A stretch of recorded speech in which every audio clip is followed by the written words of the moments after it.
What helped us create the mission for the defensive line was our loss of Ella, and my role as an educator. So as a middle school teacher, realizing that the kids needed help. You know, when Ella died by suicide, I didn't think black people died by suicide, and that's not the exception. So we gotta find a way to let people know that this is a public health crisis. It's happening too often.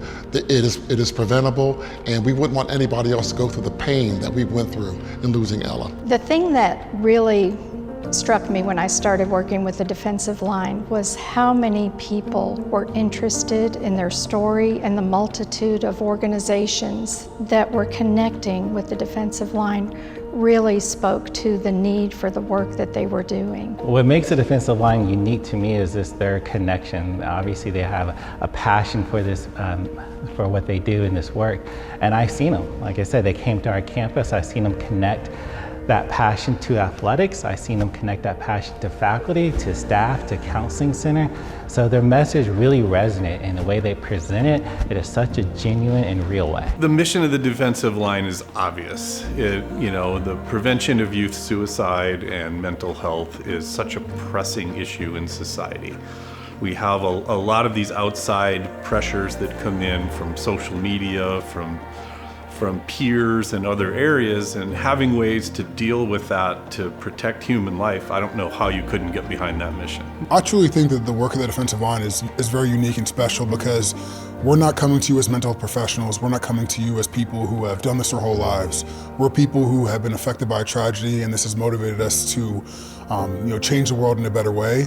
We're not professionals of mental health, but we're professionals of our own story. And we believe by storytelling, by telling stories of our pain, the things we have learned, how much is not true from what we knew before, how much is true from what we know now. I truly believe that's so special and impactful, and I think that's why our work is special. Right now, under the age of 24, there are 119 people dying each week. That's 2/3 the size of a Boeing 737. And if a Boeing 737 was going down each week, Congress would stop all air traffic. We got to find a way to have the same urgency to help our youth and our leaders of youth know that there are warning signs. There are ways we can help keep people alive here by working together, by creating an action plan, by communicating, connecting with each other. And so this is a preventable disease, and if we work it together, we can save lives. So that's why we think it's important, and we want to make a difference. Solomon actually came and talked to our football team, and Chris and Martha came that same day and talked to our faculty and staff. And literally that night, we had an intervention with the student. So less than 24 hours, a student reached out, the adults in the room knew how to handle it, and I think we saved that student's life. Young people are struggling. When you look at the statistics of people dying by suicide, it starts at the age of 9 or 10. That's kids in middle school, that's kids in elementary school.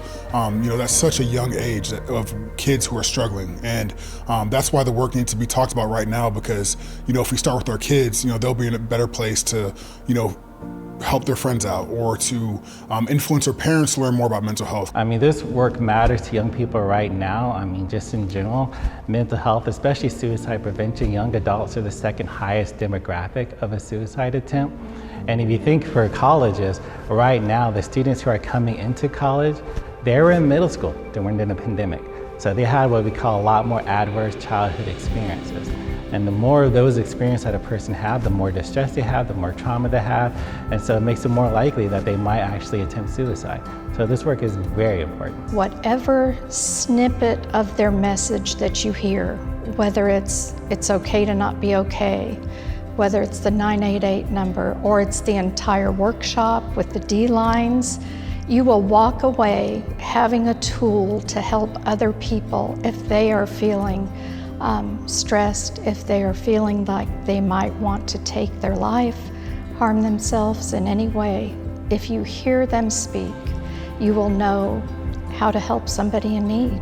We're not recreating the wheel. There's great suicide prevention work out there.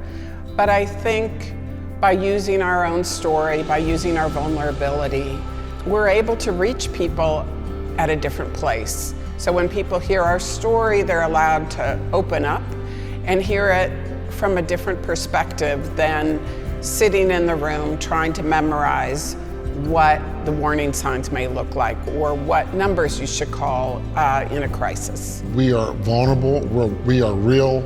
We're also very collaborative. We will work with others to try to find a way to stop this public health crisis, and we want to make sure we tailor it to the needs of the community. So we'll work with anybody that has those type of principles and values in place. And the other piece is we're actionable, and the work we do with other organizations, whether it's schools or corporations or conferences, we're bringing real solutions that make an impact. I mean, when you go and do our D-Lines workshop and 98% of the people walk out with an action plan and know what to do, and that's saving real lives almost every time we touch an organization, that means we're making a difference, and Ella didn't die in vain. My hope for the next 5 years is for the defensive line. I mean, for me, working in college, I hope they really get a chance to be on every college campus. I personally believe that if a person works with young adults and college students, they need to be trained in suicide prevention. And the message that the defensive line offers is so real and so personal that I would love if every campus had a chance to experience it. We do so much great work across Dallas, throughout CCSD. I want to see that continue to improve. I would love to see maybe, at some point we could have sessions like during the school day, just continue building that capacity. I would like to have after school mental health clubs, where kids can just go for a safe place if they're not ready to go home, if they don't have too many friends, so they can have that safe place to be vulnerable and understand more about their brain and more about themselves. But in the next 5 years, I honestly just want us to see us save as many lives as possible. I want to keep saving lives. I want to be able to hear from people how we're helping them, whether that's getting massively bigger or not. I want to keep saving lives. That is why we are here, and that is what I believe we're doing. Chris and Martha, I just want to personally say thank you for all of your wonderful work with the defensive line. We know that we took a very painful life experience that you had and you turned that into your purpose. And we see that in you every day. We appreciate you so much, and we see the impact that you and Solomon and your entire family have on this community and across the nation. You guys are rock stars. We love working with you. We appreciate you. And we just want to say thank you for the creation of the defensive line. You have literally impacted thousands and thousands of lives.